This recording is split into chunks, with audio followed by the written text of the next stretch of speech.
Boa noite, meus irmãos. Bem, nós estamos aí em vários dias de atividades intensivas, e convenhamos, alguns não estão exatamente na melhor da sua forma e têm sido esticados nas diversas atividades durante esses dias.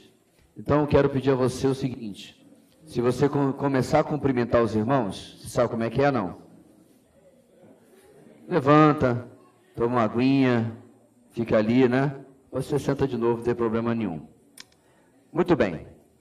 Depois de nós termos visto hoje de manhã o quarto e o quinto brados da cruz, que refletia principalmente a humanidade de Jesus e o assemelhava a nós, certo? Aquele que é semelhante a nós, humanos.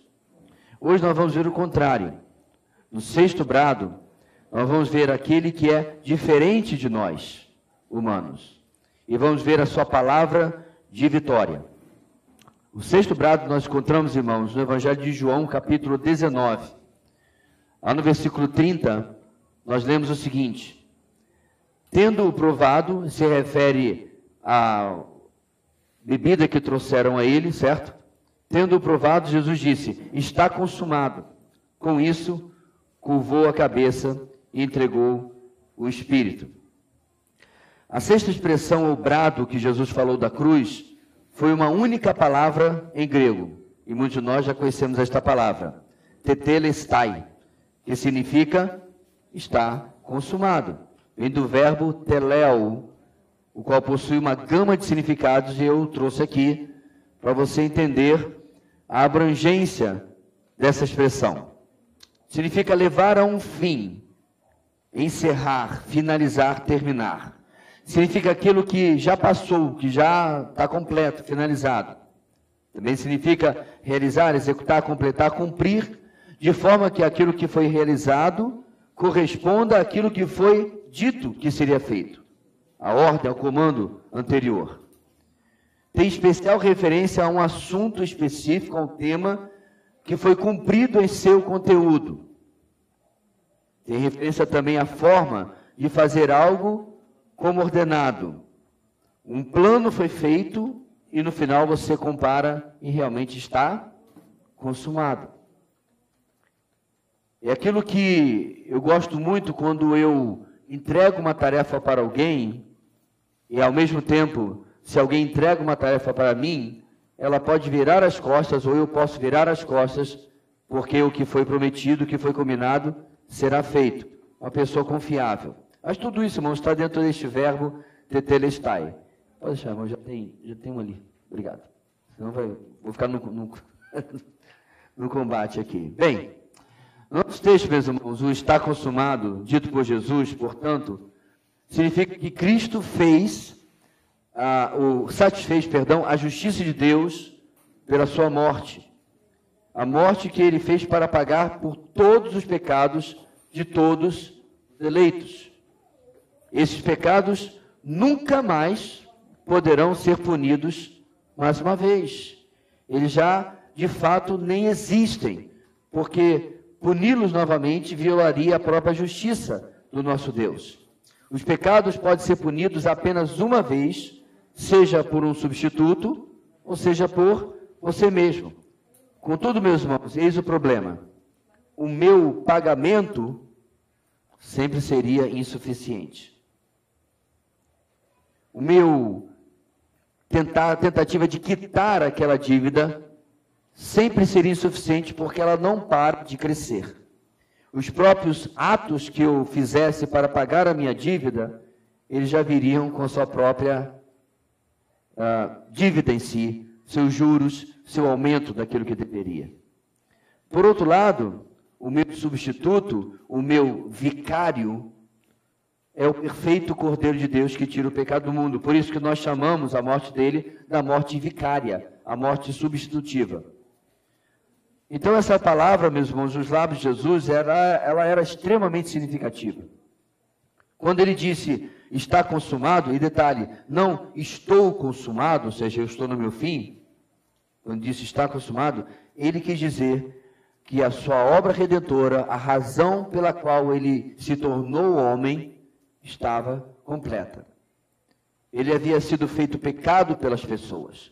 2 Coríntios 5:21 nos diz: Deus tornou pecado por nós aquele que não tinha pecado, para que nele nos tornássemos justiça de Deus. A penalidade sofrida na justiça de Deus foi a penalidade que o pecado precisava, nem mais e nem menos. E como nós falamos em outra mensagem, aqui nós temos a doutrina da dupla imputação. Os meus pecados, os nossos pecados são imputados sobre Cristo e a justiça dele é imputada sobre nós. E o mais admirável disso tudo é que neste exercício o nosso Senhor não fica em débito. Ele não diminui quem ele é, não diminui o que ele fez, porque a obra dele é perfeita, por causa da pessoa que ele é. Muito bem. O que é essa palavra tão simples? Essa palavra que significa um carimbo de estar pago em uma dívida, o que ela significa para nós? 3 ensinamentos na morte de Jesus sobre como somente ele fez o que nenhum de nós não poderíamos fazer por nós. Em primeiro lugar, Jesus nos ensina que somos devedores por causa de nossos pecados. A própria expressão em si já comunica isso, a existência de uma dívida. E essa dívida, meus irmãos, já existe desde o momento da nossa concepção. Não há um momento na existência humana, na minha e na sua, em que nós sejamos sem pecado. O pecado não é o resultado apenas do que nós vamos fazer depois de nascer, quando a nossa consciência talvez seja mais madura.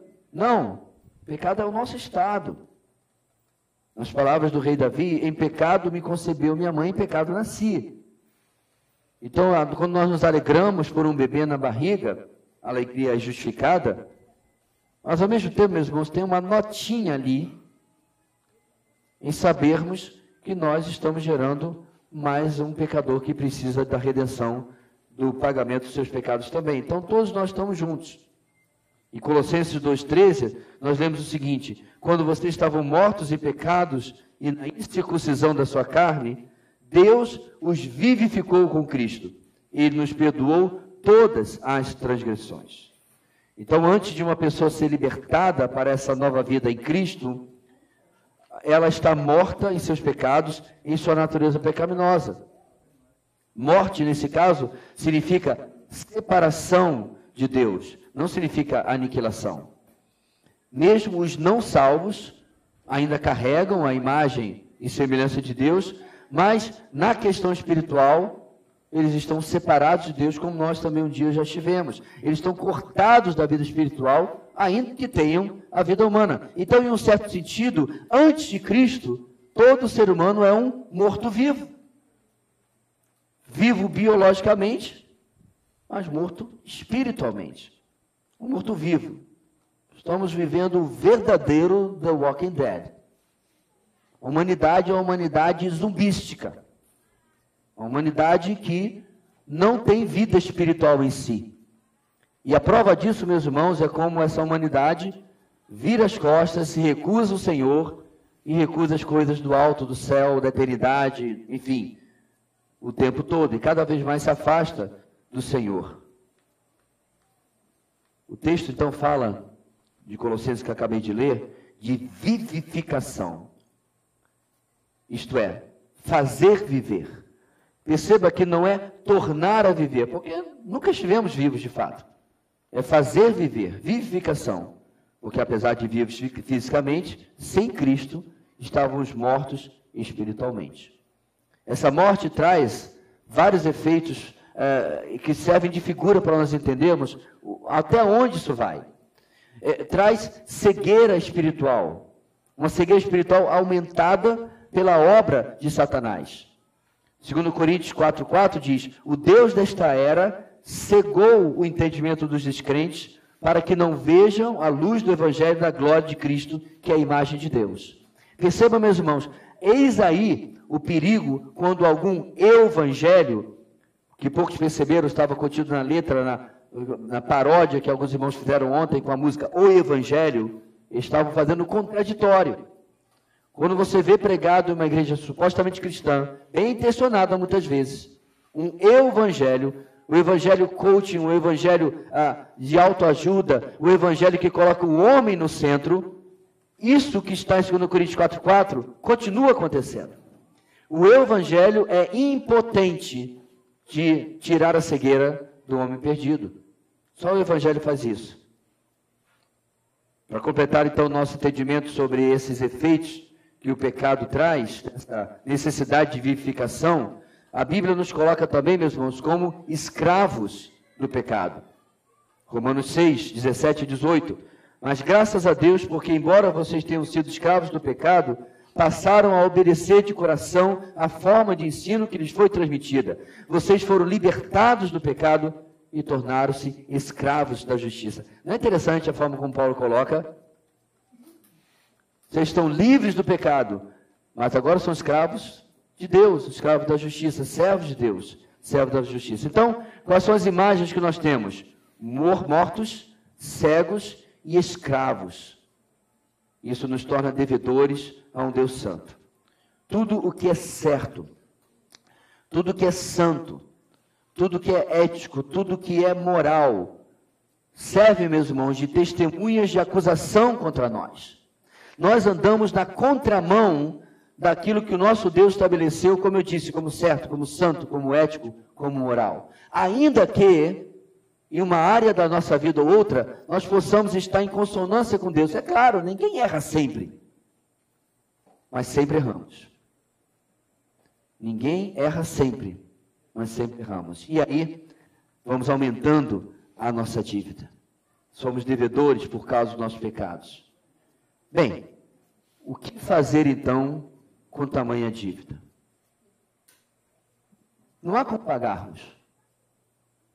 E quanto mais, irmãos, nós lutamos fisicamente, humanamente para pagá-la, para pagar essa dívida, mais ela aumenta, porque nós continuamos fazendo da maneira errada e com os nossos próprios esforços e continuamos pecando.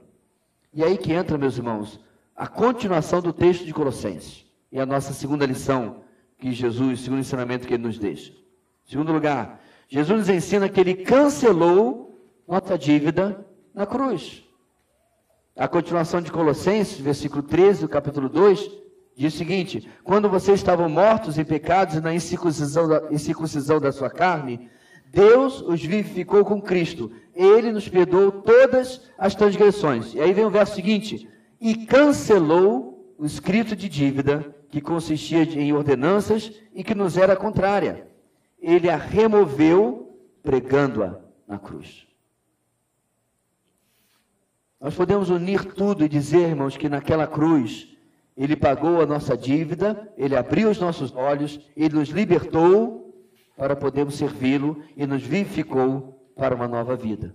Não somos mais mortos, não somos mais cegos e não somos mais escravos do pecado. Essa nova vida veio quando Deus nos perdoou todos os nossos pecados, passados, presentes e futuros. Ele cancelou, diz o texto, a escrita de dívida. Deixa eu colocar uma palavra que você vai ficar mais familiarizado. Ele cancelou a promissória daquilo que devia. É terrível dever. Às vezes nós temos que dever alguma coisa, queremos comprar um bem mais caro, financiar uma casa, financiar um carro, mas às vezes não. Às vezes nos apertamos e a gente aceita aquela oferta do cartão de crédito e pega aquele empréstimo, ou pior ainda, de uma pessoa. E eu conheço gente que literalmente não dorme porque está devendo. Nesse caso aqui, meus irmãos, a dívida é muito mais séria. Nesse caso aqui, essa promissória, que detalhe, é impagável, estava nos condenando. Estava cancelando toda e qualquer possibilidade de uma eternidade gloriosa para mim e para você. Antes, irmãos, a lei e tudo mais que apontava para a justiça, tudo que é moral, tudo que é ético, etc., e também apontava para a santidade de Deus, tinha um efeito colateral. Ao mesmo tempo apontava para mim, dizendo: eis um devedor. E caso você não tenha entendido, ao mesmo tempo que tudo que é santo, que é ético, que é moral, que é correto, a lei em si, enquanto ela aponta para Deus e diz santo, justo, perfeito, no mesmo gesto, no mesmo fôlego, ela se vira para mim e para você e diz: idólatra, profanador, desobediente, assassino, adúltero, fornicador, ladrão, mentiroso, caluniador, invejoso. Pastor, de onde você tira uma lista? Está criativo hoje? Estou não. São os 10 mandamentos. O Senhor já mostrou, meus irmãos, o básico do básico. Os 10 mandamentos são uma declaração tão aguda da nossa dívida, que tem sido um dos métodos de evangelismo usados em muitos lugares e iniciativas, porque as pessoas se acham muito boas, muito justas, né? Aí o evangelista pergunta: certo, você poderia fazer comigo um teste? Vamos. Você já contou uma mentira? Já. Quem conta mentira é mentiroso. Você já desejou alguma coisa que não era sua? A pessoa, sim. Esse é o invejoso. E às vezes eles chegam a perguntas mais constrangedoras. Você já desejou um homem ou uma mulher que não eram seus? Geralmente é interessante, alguns não respondem de forma tão constrangedora assim. Claro! Causando até um pouco de surpresa o evangelista da forma tão tranquila com que ele admite, ou ela admite, o que faz dele um adúltero, um fornicador e assim. Ou seja, meus irmãos, a gente tem que admitir que nós estamos dentro disso aqui e não tem muito para onde correr. Não tem muita alternativa. Em algumas reuniões, as pessoas gostam de colocar etiquetas, aquela autocolante com o nome da pessoa, para que as pessoas possam se conhecer. As primeiras vezes que vão estar juntos, pode saber, meu nome é José, meu nome é João, meu nome é Laura, meu nome, enfim. Você já pensou se nós fôssemos chegar a uma reunião e fôssemos colocados os nossos títulos diante dos 10 mandamentos? Invejoso, adúltero, idólatra. Talvez alguns de nós ia faltar camisa, espaço para colocar tanta etiqueta. Mas o que é tremendo, meus irmãos, em tudo isso, é que uma vez que a cruz acontece na minha e na sua vida, essa mesma etiqueta que gruda tanto, que quando você puxa, ela faz, né? Ela cai, como se nenhuma cola ou adesivo ali estivesse. E outra etiqueta bem maior, bem mais elaborada, colocada sobre mim e sobre você. Redimido. O perdoado. É isso, meus irmãos, que o cancelamento da nossa dívida faz. Transforma a nossa história, renova o nosso passado. Porque em Cristo a lei e os seus mandamentos, Romanos capítulo 8, é abolida. O legalismo é errado porque os crentes estão mortos para essa lei. Não há nada que podemos contribuir em colocar a salvação presa a faz isso, ou faz aquilo, ou seja isso, ou seja aquilo. Não me entenda mal, meu irmão. Isso não significa que o evangelho é você faz o que você quiser. Mas significa que o evangelho é não adianta o que você fizer. Nem para bem, nem para mal. Não importa quanto você acha que está fazendo. Não, eu recebi uma conta nova do Senhor. Aleluia, glória a Deus. Agora eu vou simplesmente aumentar, eu vou investir, eu vou depositar nessa conta. Não vai dar. Esse talvez seja a pessoa que pensa muito alto de si. E acha que seus atos e suas ações, enfim, suas obras, estão acrescentando alguma coisa ao crédito que o Senhor deu a você e a mim. Não, não. Por outro lado, também tem o pessoal do Odia ao azar. Aqui é o pessoal do copo meio cheio, aqui é o pessoal do copo meio vazio, em que eles geralmente dizem, não, eu sei que o Senhor me perdoou, mas o que eu tenho lutado, o que eu tenho feito, o que eu tenho caído, rapaz, eu devo ter gastado todo o crédito que Ele me deu. Não, não. Impossível. virtualmente impossível. Porque a forma, meus irmãos, que essa dívida, que essa promissória foi paga, é uma forma definitiva. Jesus tirou essa acusação criminal, esse certificado de dívida na sua morte e cravou na cruz junto a si. Ele limpou a conta dos débitos e creditou que ele conquistou ali, algo que não precisa ser acrescentado e não pode ser gasto. O escritor Krishna Rao escreveu o seguinte: Jesus toma um corpo para ti, assume a tua culpa, quebra o teu grilhão, paga toda a tua dívida terrível, e podes então esquecer tal amor? Ou seja, o que o autor aqui está dizendo, irmãos, que a única resposta que eu preciso dar ao Senhor é o meu coração, é a minha vida.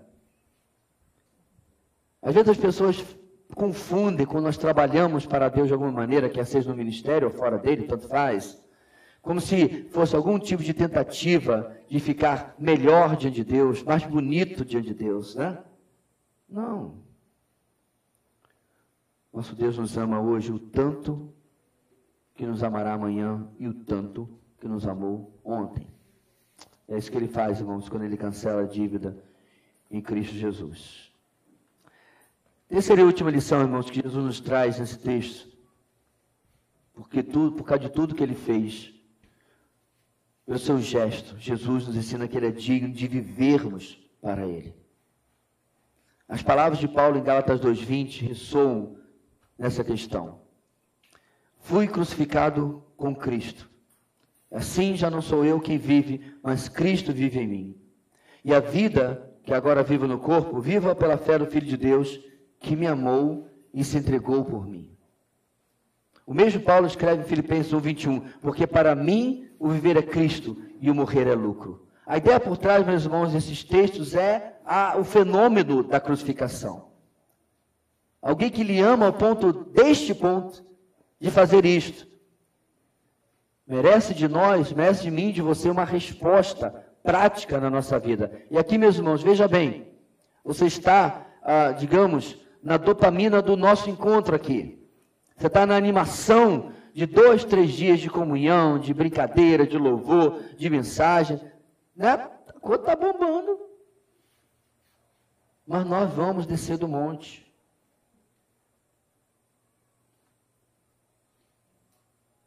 Amanhã para alguns, quarta para outros, não importa. Você vai voltar para o seu expediente, vai botar sua farda de novo, ou sua roupa de ver o chefe, não de ver Deus, essa é outra. Sua vida vai voltar para o mesmo lugar. E a grande pergunta, meus irmãos, é o que vai mudar diante de um evento como esse, de mensagem como esse. Nós não vivemos de evento, nós vivemos desse relacionamento, dessa proximidade que me move a alguma coisa. Porque é exatamente isso que eu venho me questionando esses dias. Porque enquanto você está sendo submetido aos 7 brados da cruz, durante aproximadamente 7 horas, menos até, eu estou aproximadamente há 7 dias, 14 dias, o tempo todo indo e vindo desse estudo, indo e vindo de escritos sobre ele, e o tempo todo me questionando, o que isso muda na minha vida? E é isso, amados, que nós precisamos questionar também. O que sermos confrontados com um amor que paga tudo o que eu devo, abre meus olhos, me vivifica, me liberta, me dá uma nova vida a qual eu não preciso colaborar com absolutamente nada. O que eu faço diante desse amor? A maioria de nós está familiarizado com a história de Abraham Lincoln, que eu já contei algumas vezes, e a menina escrava. Abraham Lincoln foi ao mercado de escravos, isso é antes da Guerra de Secessão, antes da libertação dos escravos, e assim por diante. E lá ele notou essa jovem e bela moça afro-americana, como se chama, negra, em outras palavras, sendo leiloada pela maior oferta. E assim era em todos os lugares, a mesma coisa no Brasil. O que ele fez? Ele deu um lance nela, e se era justo ou não, eu não sei, mas ele era o presidente, e ninguém ousou dar outro lance, e ele ganhou e comprou a jovem. Em seguida ele pediu ao oficial que escrevesse, além do recibo de compra, coisa terrível de se dizer, mas era o que acontecia, além do recibo de compra, um outro documento, uma carta de alforria.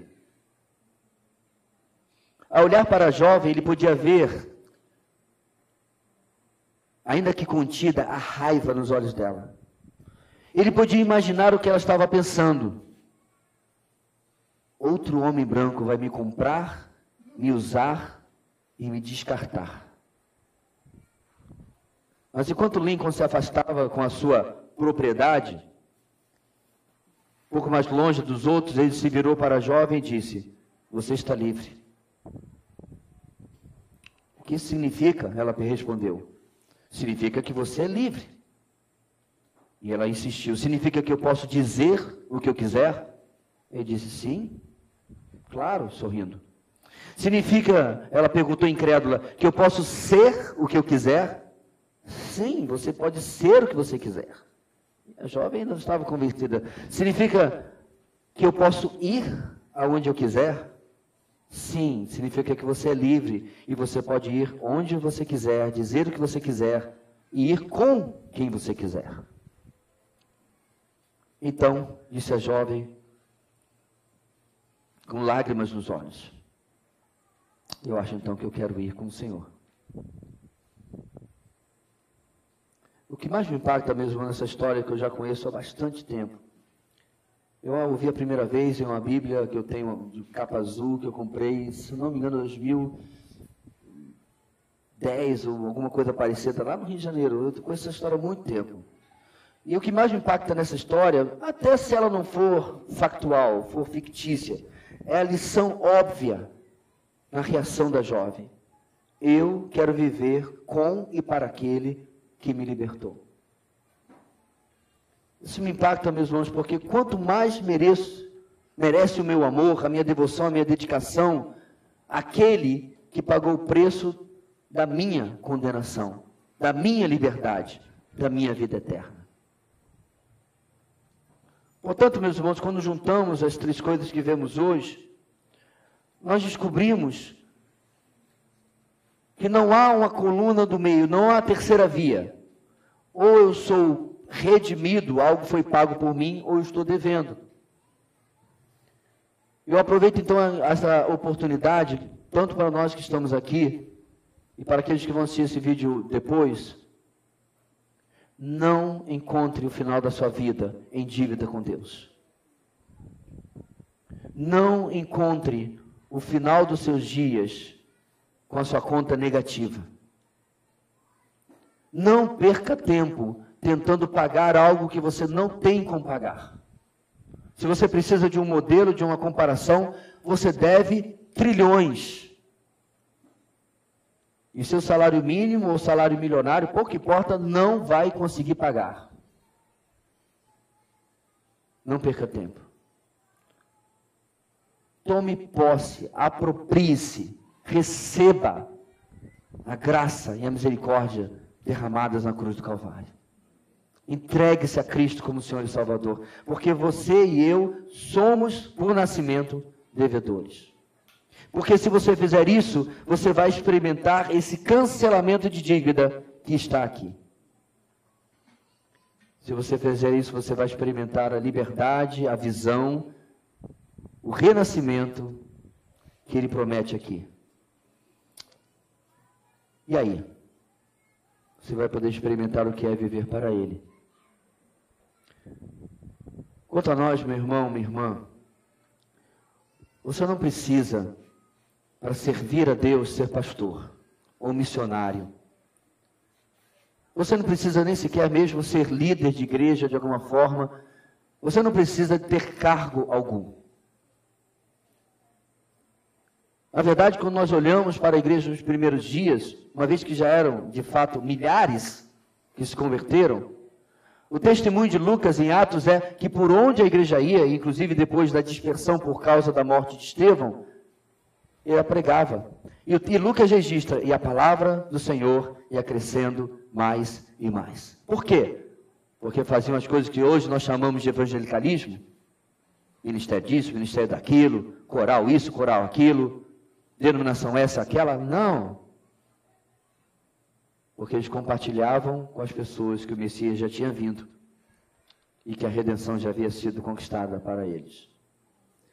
O que mais me impressiona, meus irmãos, nesses primeiros anos da igreja, é quando ela sai de Jerusalém e ela alcança pessoas que jamais tinham ouvido falar, ou pouco tinham ouvido falar, sobre o Deus de Israel, sobre o Messias prometido e tudo mais que nós conhecemos tanto no nosso país cristão, entre aspas. Ouviram pela primeira vez, como Lídia, a vendedora de púrpura, como Cornélio, o centurião romano. Eles não cresceram ouvindo histórias sobre Abraão, Isaac, Jacó e Davi. Não tinham nem ideia, em grande parte, do que era tudo que estava por trás da vida do Messias. Mas, irmãos, quando encontraram pessoas que, por amor ao Messias, falavam dele, Deus agiu. E é só isso que Deus espera de nós. Proclamar o nome do nosso grande amor e ajudar as pessoas a crescer e conhecê-lo e fazer o mesmo. Se além disso você puder ajudar no louvor ou ajudar em uma função na igreja, amém.